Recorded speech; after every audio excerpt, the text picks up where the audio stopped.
Hello everyone, this is Mayank Nagpal, your chemistry teacher and you are watching me only on your YouTube channel Inspire for You. Student, last class में हम लोगों ने thermodynamics lecture number 3 discuss किया था, that was heat and work. आज की class में हम लोगों को लेक्चर नंबर 4 डिस्कस करना है, जिसके अंदर हम generally first law of thermodynamics discuss करेंगे, इंटरनल एनर्जी डिस्कस करेंगे, एंथैल्पी डिस्कस करेंगे और एंथैल्पी चेंज डिस्कस करेंगे। तो चलिए स्टार्ट करते हैं हम लोग अपने फर्स्ट लॉ ऑफ थर्मोडायनेमिक्स से।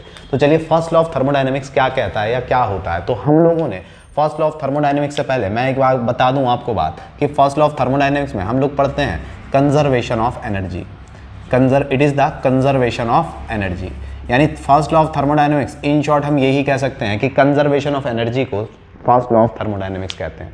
कि अब आप कहेंगे कि सर कंजर्वेशन ऑफ एनर्जी तो कहीं सुना सुना सा लग रहा है। जी हाँ बिल्कुल, यानी जब हम 9th क्लास में law of conservation of mass पढ़ते थे तो वहां हम कहते थे मास can neither be created nor be destroy. इसी तरीके से हमने वहां ये भी पढ़ा है कि energy can neither be created nor be destroy, we can change it one form to another form. यानी एनर्जी को हम ना ही बना सकते हैं और ना ही चेंज कर सकते हैं, बिगाड़ सकते हैं, हम उसको एक फॉर्म से दूसरी फॉर्म में ही कन्वर्ट कर सकते हैं। That was the law of conservation of energy.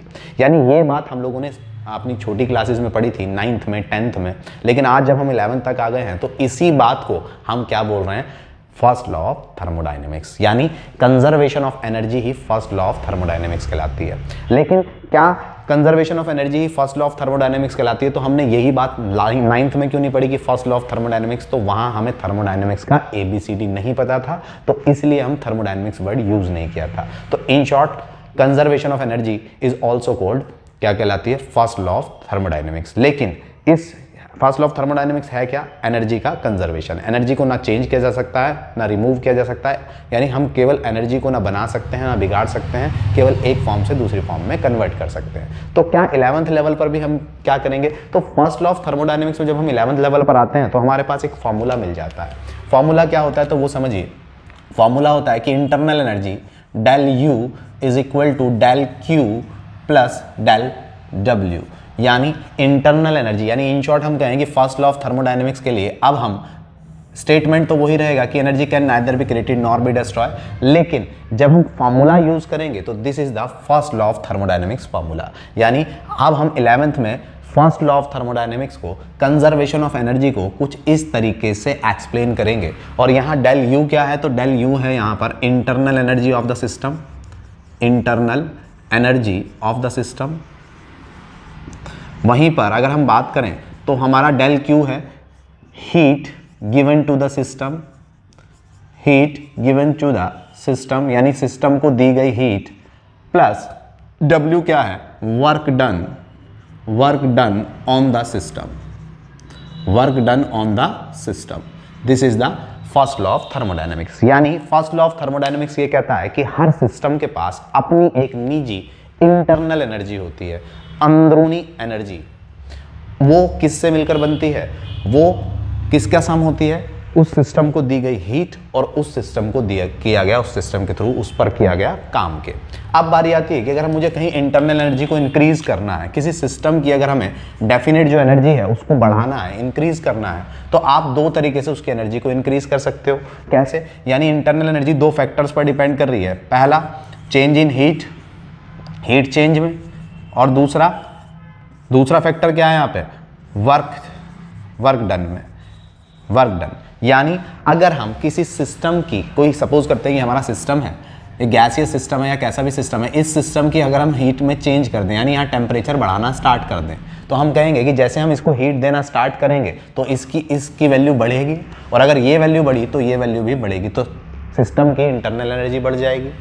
अगर हम कहें कि अगर हम इस पर कोई काम करना स्टार्ट कर दें और work done on the system होता है पॉजिटिव, तो इसको एनर्जी मिलना लगेगी। यानी एनर्जी, यानी हम कहें कि इसकी एनर्जी हम कैसे बढ़ाएं, इसके ऊपर काम कर दें, तो इसके ऊपर अगर हम वर्क करने लगें तो भी इसकी एनर्जी बढ़ जाएगी। यानी अगर हम वर्क करें किसी सिस्टम पर तो भी इंटरनल एनर्जी बढ़ती है, अगर हम उसको हीट दे दें तो भी इंटरनल एनर्जी बढ़ती है। और इंटरनल एनर्जी के सम, यानी इंटरनल एनर्जी किसका सम होता है, सिस्टम को दी गई हीट और सिस्टम के द्वारा किया गया, सिस्टम पर किया गया काम, that is known as first law of thermodynamics. Clear होती है बात। यानी first law of thermodynamics actual में कंजर्वेशन ऑफ एनर्जी ही है, लेकिन कंजर्वेशन ऑफ एनर्जी को हम इस टर्म में पढ़ते हैं, that is internal energy equal to del Q plus W. ठीक है, होप आपको ये बात क्लियर हुई होगी। और अगर हम हीट बढ़ाएंगे तो डेल यू बढ़ेगा, अगर हम वर्क डन कर सिस्टम पर काम करेंगे तो भी इंटरनल एनर्जी बढ़ेगी।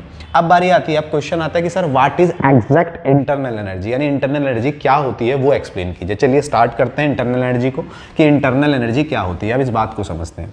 देखिए पहले इंटरनल एनर्जी को समझने के लिए स्टूडेंट हमें एक बात को समझना होगा, और वो हमारी बात क्या होगी, तो इंटरनल एनर्जी को समझने के लिए पहले हमें ये समझना है कि टोटल एनर्जी क्या होती है। टोटल एनर्जी क्या होती है, किसी सिस्टम की टोटल एनर्जी क्या होती है और किस वजह से होती है। तो किसी सिस्टम की टोटल एनर्जी किस वजह से होती है, पार्टिकल्स के बीच में अगर कोई सिस्टम है तो पार्टिकल्स के, ये पार्टिकल्स सपोज करो गैसियस सिस्टम है तो पार्टिकल मूव कर रहे होंगे इधर से उधर, मोशन कर रहे होंगे। अगर ये मोशन कर रहे हैं तो उनके पास काइनेटिक एनर्जी होगी, तो हम कहेंगे kinetic energy due to motion. Plus अगर वो पार्टिकल्स कुछ मूव कर रहे होंगे, कुछ मूव नहीं भी कर रहे होंगे, तो अगर वहाँ मूव नहीं कर रहे होंगे तो उनके पास पोटेंशियल एनर्जी होगी। और ये पोटेंशियल एनर्जी किस वजह से होती है, तो ये ग्रेविटेशनल की वजह से हो सकती है, ग्रेविटेशन की वजह से, या फिर इलेक्ट्रोस्टैटिक फील्ड की वजह से, इलेक्ट्रोस्टैटिक फील्ड की वजह से। और अगर मैं कहूँ कि और क्या होगा, किसी सिस्टम की टोटल एनर्जी किस वजह से हो सकती है, तो उसकी इंटरनल एनर्जी की वजह से। और इंटरनल एनर्जी को हम किससे रिप्रेजेंट करते हैं, इंटरनल एनर्जी को हम यू से रिप्रेजेंट करते हैं, या फिर हम उसको किससे रिप्रेजेंट करते हैं, ई से रिप्रेजेंट करते हैं। तो ये हो गई इंटरनल एनर्जी। यानी ये किसी भी सिस्टम की अगर बड़ी बड़ी एनर्जीज की बात करें, मोटी मोटी सी खास सी बात करें कि भाई इसकी ये सिस्टम है तो उसकी टोटल एनर्जी किसकी वजह से होगी, तो पार्टिकल्स के या तो मोशन की वजह से, मोशन में जो है पार्टिकल्स जो मोशन में है पार्टिकल्स उनकी एनर्जी, जो रुके हुए हैं या जिनके पास कम, हम कहें कि ग्रेविटेशन की वजह से उनके पास एक एनर्जी है, इलेक्ट्रोस्टैटिक फोर्स की वजह से उनके पास एनर्जी है। पार्टिकल्स के बीच में इलेक्ट्रोस्टैटिक फोर्स ऑफ अट्रैक्शन लगता है ना। आप देखो एटम होता है तो एटम के पास न्यूक्लियस होता है, और न्यूक्लियस और इलेक्ट्रॉन किस वजह से जुड़ते हैं, इलेक्ट्रोस्टैटिक फोर्स ऑफ अट्रैक्शन की वजह से। तो वो एनर्जी प्लस सिस्टम की अपनी कुछ इंटरनल एनर्जी, इन सबको अगर सम कर दिया जाए तो सिस्टम की आ जाती है टोटल एनर्जी। ठीक है, तो किसी भी सिस्टम की, किसी भी चीज की जो टोटल एनर्जी होती है वो बड़ी बड़ी इन तीन एनर्जीज का सम होती है। लेकिन अगर हम कहें if system is at rest, अगर हमारा सिस्टम रेस्ट पर है, बिल्कुल रुका हुआ तो kinetic energy of motion, particles में मोशन नहीं होगा तो वो ये जीरो, पोटेंशियल एनर्जी ग्रेविटेशन ये भी जीरो। तो तब अगर सिस्टम हमारा बिल्कुल रेस्ट पर है तो उसकी टोटल एनर्जी, उस सिस्टम की टोटल एनर्जी एक्चुअल में किसके बराबर हो जाती है, उसकी टोटल एनर्जी उसके इंटरनल एनर्जी के बराबर हो जाती है, उसकी टोटल एनर्जी उसके इंटरनल एनर्जी के बराबर हो जाती है। पहली बात तो ये। अब इंटरनल एनर्जी कैसे होती है, क्या होती है इंटरनल एनर्जी, अंदर की एनर्जी। तो देखो अंदर की एनर्जी का मतलब क्या है, सपोज करते हैं, सपोज कीजिए थोड़ा सा कि ये सिस्टम है और ये कोई सॉलिड सिस्टम है जिसमें पार्टिकल्स सॉलिड फॉर्म में है, या लिक्विड मान लो, सॉलिड मान लो, गैस मान लो, कि इसके अंदर ये पार्टिकल्स हैं। अब ये पार्टिकल्स हैं तो भले ही अगर ये सॉलिड फॉर्म में भी हैं तो ये हमें लग रहा है कि ये कहीं मूव नहीं कर रहे, एक फिक्स पोजीशन पे है, लेकिन हमने पढ़ा है कि पार्टिकल्स रेगुलर वे में, जिगजैग वे में मोशन करते रहते हैं। सॉलिड में भी वो ट्राई कर रहे होते हैं। या अगर मैं कहूँ कि लिक्विड है, कहीं पानी है और पानी रुका हुआ है, हमें लग रहा है पानी रुका हुआ है, लेकिन क्या पानी रुका हुआ है, पानी तो रुका हुआ है, पानी के हम कह रहे हैं कि मॉलिक्यूल सपोज करो रुके हुए हैं। लेकिन अगर हम एक वाटर के एक मॉलिक्यूल की बात करें तो वाटर के एक मॉलिक्यूल और वाटर के दूसरे मॉलिक्यूल के बीच में जब वो पानी है तो क्या होगा, एक मॉलिक्यूल दूसरे मॉलिक्यूल को अट्रैक्ट कर रहा होगा, that is electrostatic force of attraction लग रहा होगा, इलेक्ट्रोस्टैटिक फोर्स ऑफ अट्रैक्शन लग रहा होगा। दूसरी बात, इलेक्ट्रोस्टैटिक फोर्स ऑफ अट्रैक्शन लगने के बाद पार्टिकल्स अपनी जगह पर मूव भी कर रहा होगा, चाहे कम कर रहा हो या ज्यादा कर रहा हो, मूव कर रहा होगा तो इसका मतलब वो ट्रांसलोकेट होने की कोशिश कर रहा होगा। तो इन पार्टिकल्स के पास क्या होगी, ट्रांसलोकेशन एनर्जी होगी। जब वो ट्रांसलोकेट कर रहा होगा तो वो एकदम तो भाग नहीं रहा होगा, वो अपनी पोजीशन पे ऐसे हिलता हुआ जा रहा होगा, तो उसके पास वाइब्रेशनल एनर्जी भी होगी, उसके पास वाइब्रेशनल एनर्जी भी होगी। वाइब्रेशनल एनर्जी भी होगी अगर कोई मॉलिक्यूल है, सपोज करो O2 का मॉलिक्यूल है, तो O2 का मॉलिक्यूल में ये कुछ इस तरीके का मॉलिक्यूल होगा, और इस बॉन्ड के टुवर्ड्स ये एक ऑक्सीजन होल्ड होके वो यूं मूव भी हो रहा होगा, दूसरा ऑक्सीजन मूव भी हो रहा होगा, तो इसके पास क्या होगी, रोटेशनल एनर्जी भी होगी। तो कहने का मतलब कि अगर हम बात करें इंटरनल एनर्जी की तो डेफिनेशन वाइज मैं क्या बोल सकता हूँ, डेफिनेशन वाइज मैं इंटरनल एनर्जी के लिए, चलिए यहाँ लिखता हूँ कि इंटरनल एनर्जी क्या हो सकती है। तो मैं डेफिनेशन वाइज इंटरनल एनर्जी के लिए कहता हूँ, इंटरनल एनर्जी को क्या बोलूँगा कि it is the energy due to of the system which is due to molecules, atoms, ions, electrons, neutrons and also the nucleus. यानी इंटरनल एनर्जी किसी सिस्टम की पूरी एनर्जी नहीं है, इंटरनल एनर्जी मॉलिक्यूल्स की एनर्जी है। किसी इंटरनल एनर्जी किसी सिस्टम के अंदर जो मॉलिक्यूल्स हैं उसकी एनर्जी है। हम कहेंगे उसके मॉलिक्यूल्स की एनर्जी है, एटम्स की एनर्जी है, या हम कहें कि न्यूक्लियस के चारों इलेक्ट्रॉन्स घूम रहे हैं तो वो घूम रहे हैं, वो उस एनर्जी को हम क्या, यानी अंदर की एनर्जी, मॉलिक्यूल के अंदर की एनर्जी। हम फाइनल एनर्जी की बात नहीं कर रहे, मॉलिक्यूल के अंदर की एनर्जी को हम क्या बोल रहे हैं, इंटरनल एनर्जी। तो इंटरनल एनर्जी या तो मॉलिक्यूल्स की वजह से होती है, या एटम्स की वजह से होती है, या न्यूट्रॉन्स की वजह से होती है, प्रोटॉन, न्यूक्लियस, इन सब के छोटे छोटे पार्टिकल्स के बनने से या इनकी एनर्जी के सम को ही हम इंटरनल एनर्जी बोलते हैं। अब इंटरनल एनर्जी का आप खुद समझिए ना कि अगर हमारे पास कोई सिस्टम है और इस सिस्टम में मॉलिक्यूल्स हैं, ठीक है, मॉलिक्यूल्स हैं, सपोज करो ये लिक्विड सिस्टम है और ये रुका हुआ है, पानी रुका हुआ है कहीं, लेकिन पानी भले ही रुका हो लेकिन ये मॉलिक्यूल इस मॉलिक्यूल पर इलेक्ट्रोस्टैटिक फोर्स ऑफ अट्रैक्शन लगा रहा होगा, तो एक एनर्जी यहाँ काम कर रही है। ये मॉलिक्यूल इधर से उधर मूव होने की कोशिश कर रहा होगा रेगुलर, क्योंकि हमने पढ़ा है कि पार्टिकल्स रैंडम वे में मोशन करते हैं, तो ये मूव होने की कोशिश कर रहा होगा, तो इसके पास ट्रांसलोकेशन एनर्जी भी होगी। अब ये मूव हो रहा होगा तो अपनी पोजीशन पर हिलता हुआ जा रहा होगा, तो इसके पास वाइब्रेशनल एनर्जी भी होगी। कई बार मॉलिक्यूल है तो एक एटम, मॉलिक्यूल का एक एटम होल्ड होकर दूसरा एटम उसके रेस्पेक्ट में घूम रहा होगा, तो वो क्या होगा, रोटेशनल एनर्जी भी होगी। तो in short internal energy molecules की, एटम्स की एनर्जी होती है जो माइन्यूट बहुत सारी एनर्जी से मिलकर बनती है, और उसी को क्या बोलते हैं, इंटरनल एनर्जी। लेकिन कब, जब सिस्टम रेस्ट पर हो। अगर रेस्ट पर नहीं है तो फिर किसी सिस्टम की टोटल एनर्जी तो ये तीनों एनर्जीज का सम होती है। तो अब इंटरनल एनर्जी, अगर सिस्टम रेस्ट पर है और इंटरनल एनर्जी है, तो मैं क्या बोल सकता हूँ, इंटरनल एनर्जी यानी यू क्या है, internal energy is the sum of, internal हम क्या बोलेंगे, internal energy is the sum of many's energy. कौन कौन सी एनर्जी का sum, translocation energy plus U T, जिसको हम यूटी बोल सकते हैं, ट्रांसलोकेशन एनर्जी, प्लस यूवी यानी वाइब्रेशनल एनर्जी प्लस यूआर, किसकी, पार्टिकल्स की रोटेशनल एनर्जी, पार्टिकल की rotational energy, plus U P E, particles की पोटेंशियल एनर्जी, ठीक है। Translocation energy, vibrational energy, rotational energy, potential energy. अगर पार्टिकल्स के पास कोई फोर्स ऑफ अट्रैक्शन भी है दो पार्टिकल्स के बीच में, तो यूएफए, पार्टिकल्स की फोर्स ऑफ एनर्जी। अब एक मॉलिक्यूल दूसरे मॉलिक्यूल से, या एक एटम जब दूसरे एटम से मिलता है तो मॉलिक्यूल बनता है, और मॉलिक्यूल के पास क्या होगी, बॉन्ड एनर्जी भी होगी, तो हम कहेंगे you internal energy of bond energy.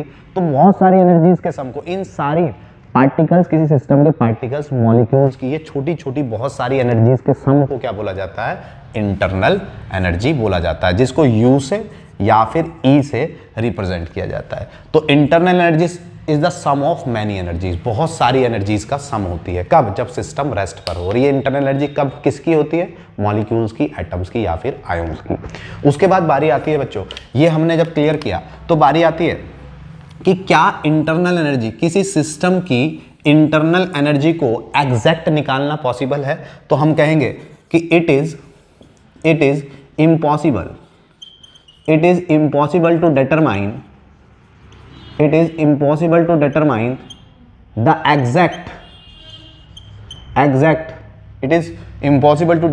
exact value of u of an system। किसी सिस्टम की इंटरनल एनर्जी को एग्जैक्ट निकालना इम्पॉसिबल है। आप खुद सोचिए, किसी मॉलिक्यूल का मतलब क्वांटाइज्ड एनर्जी की बात कर रहे हैं, क्वांटम एनर्जी की, जिसको हम इमेजिन कर सकते हैं, जिसके बारे में सोचा नहीं जा सकता। आप खुद सोचिए, हम एटम और मॉलिक्यूल की बात कर रहे हैं, एक मॉलिक्यूल की एनर्जी की बात कर रहे हैं, तो अब मॉलिक्यूल तो इतना छोटा है, एटम इतना छोटा है कि हमें दिखता ही नहीं है, और हम उसके अंदर की क्वांटाइज्ड एनर्जी की बात कर रहे हैं। तो बस एक हाइपोथेटिकल बात कर रहे हैं। तो क्या उन एनर्जीज को निकालना सम है, और वो भी एक एनर्जी हो तो हम निकालें, इतनी सारी एनर्जीज का सम है, तो इतनी सारी एनर्जीज को एग्जैक्ट निकालना इम्पॉसिबल है। तो इसलिए किसी भी सिस्टम की इंटरनल एनर्जी को एग्जैक्ट निकालना इम्पॉसिबल है। इसलिए हम कभी भी ना निकालते हैं और ना ही पूरे थर्मोडायनेमिक्स में यू का यूज करते हैं।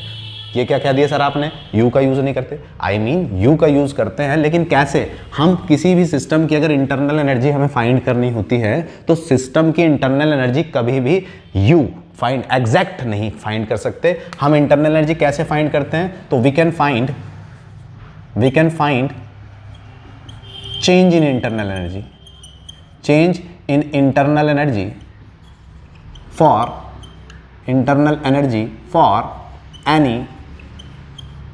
any thermodynamic process, किसी भी थर्मोडायनेमिक प्रोसेस के लिए जो हम इंटरनल एनर्जी फाइंड करते हैं वो किस टर्म में फाइंड करते हैं, चेंज के टर्म में, डेल यू के टर्म में या फिर डेल ई के टर्म में। अब डेल यू के टर्म में या फिर डेल ई के टर्म में क्या फॉर्मूला बनेगा, डेल यू का या फिर क्या फॉर्मूला बनेगा, डेल ई का। तो चेंज इन इंटरनल एनर्जी के लिए जो हमारे पास फॉर्मूला आता है स्टूडेंट, वो क्या होता है, तो वो होता है del Q plus del W. ठीक है, तो हम हमेशा चेंज इन इंटरनल एनर्जी निकालते हैं, ना कि एग्जैक्ट। ठीक है, हम फाइनल माइनस इनिशियल कर सकते हैं लेकिन हम एग्जैक्ट नहीं बता सकते। जब भी हमें स्मॉल क्वांटिटी को फाइंड करना होता है तो हम फाइनल माइनस इनिशियल करते हैं, एग्जैक्ट नहीं फाइंड करते हैं। तो होप आपको क्लियर हुआ होगा कि it is impossible to determine exact value of internal energy. इसके आगे अगर मैं बात करता हूँ इंटरनल एनर्जी से आगे, तो इंटरनल एनर्जी की कुछ हम प्रॉपर्टीज़ की बात कर लेंगे यहाँ पर। तो क्या क्या होंगी इंटरनल एनर्जी की प्रॉपर्टीज़, कि हम कह सकते हैं properties of internal energy. Properties of internal energy की जब हम बात करते हैं तो पहली प्रॉपर्टी हो सकती है कि it is an extensive property. It is an extensive property, यानी इंटरनल एनर्जी जो है एक एक्सटेंसिव प्रॉपर्टी है। एक्सटेंसिव प्रॉपर्टी का मतलब जो अमाउंट ऑफ सब्सटेंस पर डिपेंड करती है। एक्सटेंसिव इंटेंसिव हमने लास्ट लेक्चर में देख लिया है, फर्स्ट लेक्चर में देखा था। अगर आपको नहीं आता है तो आप फर्स्ट लेक्चर देख सकते हैं। ठीक है, तो it is an extensive property, यानी the property which depends on amount of substance, जो अमाउंट ऑफ सब्सटेंस पर डिपेंड करती है उसको बोलते हैं एक्सटेंसिव प्रॉपर्टी। तो इंटरनल एनर्जी एक एक्सटेंसिव प्रॉपर्टी है। दूसरा, it is state function. It is state function, यानी इंटरनल एनर्जी स्टेट फंक्शन होता है, और हमने स्टेट फंक्शन भी लास्ट प्रीवियस वीडियो में कवर किया है। अगर ये नहीं देखा तो भी आप वहां देख सकते हैं लेक्चर नंबर 2 में। तो स्टेट फंक्शन क्या होता है, जो इनिशियल और फाइनल स्टेट पर डिपेंड करता है, उसको क्या बोलते हैं, स्टेट फंक्शन बोलते हैं। थर्ड, हम कहें कि अगर फॉर एनी साइक्लिक प्रोसेस, किसी साइक्लिक प्रोसेस के लिए जो इंटरनल एनर्जी चेंज आता है वो हमेशा कितना होता है, 0। तो किसी भी साइक्लिक प्रोसेस के लिए इंटरनल एनर्जी चेंज क्या होता है बच्चों, 0। तो these are the properties of internal energy. अगर इंटरनल एनर्जी के बारे में थोड़ा सा और देखें तो हम आइडियल गैस के केस में भी हम इंटरनल एनर्जी को देख सकते हैं। अब अगर हम आगे बात करें, हम कहेंगे कि in case of ideal gas, in case of ideal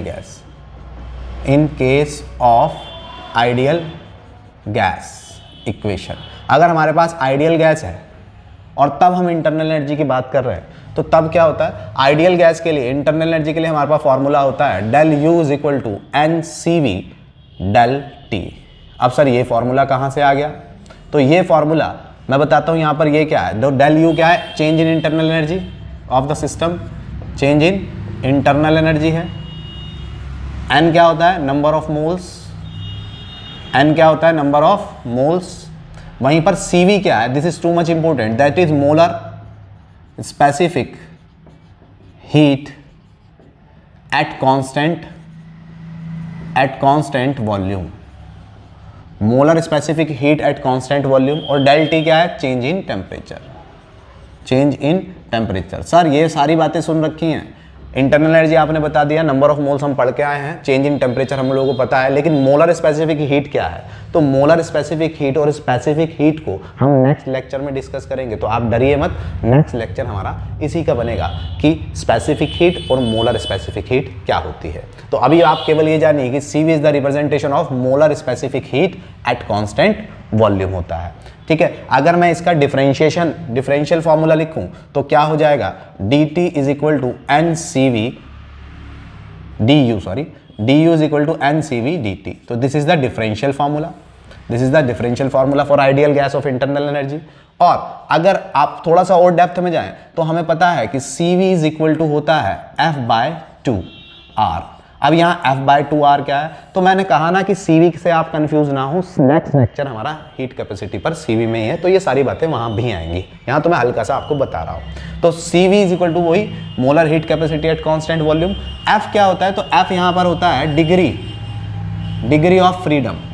F को यहाँ क्या बोलते हैं, डिग्री ऑफ फ्रीडम बोलते हैं। और यहाँ R क्या है, तो R तो हम जानते हैं यूनिवर्सल गैस कांस्टेंट, तो यहाँ R होता है हमारे पास यूनिवर्सल गैस कांस्टेंट। अगर मैं और डेप्थ में जाऊं तो ये जो F की अलग अलग गैसेस के लिए F की वैल्यू अलग अलग होती है। फॉर एग्जांपल ये जो F है, F इज इक्वल टू 2 भी होता है, sorry F is equal to 3 भी होता है, F इज इक्वल टू 5 भी होता है और F इज इक्वल टू 6 भी होता है। अब F इज इक्वल टू 3 कब होता है, फॉर मोनो एटोमिक गैस के लिए। अगर हमें किसी न्यूमेरिकल में मोनो एटोमिक गैस दी है, जैसे नियॉन है, हीलियम है, आर्गोन है, क्रिप्टॉन है, तो उसके लिए F की वैल्यू कितनी होती है, 3। तो for mono atomic gas, mono atomic ideal gas के लिए F की वैल्यू 3 होती है। डायटोमिक आइडियल गैस के लिए, कोई diatomic means O2, N2, F2 इस तरह की गैस है, तो डायटोमिक गैस के लिए F की वैल्यू डिग्री ऑफ फ्रीडम 5 होता है। और पॉलीएटोमिक गैस के लिए, पॉलीएटोमिक गैस के लिए यही डिग्री ऑफ फ्रीडम क्या होता है, 6 होता है। ठीक है, तो ये सारी कंफ्यूज होना नहीं है, ये नेक्स्ट लेक्चर में हम सारी बातें कवर करेंगे। तो होप सो आपको ये इंटरनल एनर्जी का टोटल कंसेप्ट आपको क्लियर हो गया होगा। ठीक है, तो इस तरीके से हमारा इंटरनल एनर्जी कंप्लीट होता है। और अगर मैं थोड़ी सी बात और करूं इंटरनल एनर्जी की, तो मैं एक पॉइंट और कवर कर सकता हूं, चलिए यहीं कर देता हूं कि इंटरनल एनर्जी डायरेक्टली प्रोपोर्शनल किसके होती है, टेम्परेचर के। कब, in case of ideal gas.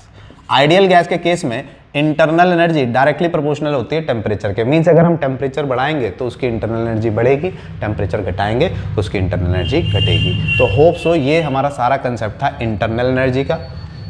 अब फर्स्ट लॉ ऑफ थर्मोडायनेमिक्स का, इसके बाद हम डिस्कस करेंगे, यानी अभी हम डिस्कस करेंगे एंथैल्पी। आप इसको देखिए, फिर हम एंथैल्पी स्टार्ट करते हैं। देखिए आप इसको।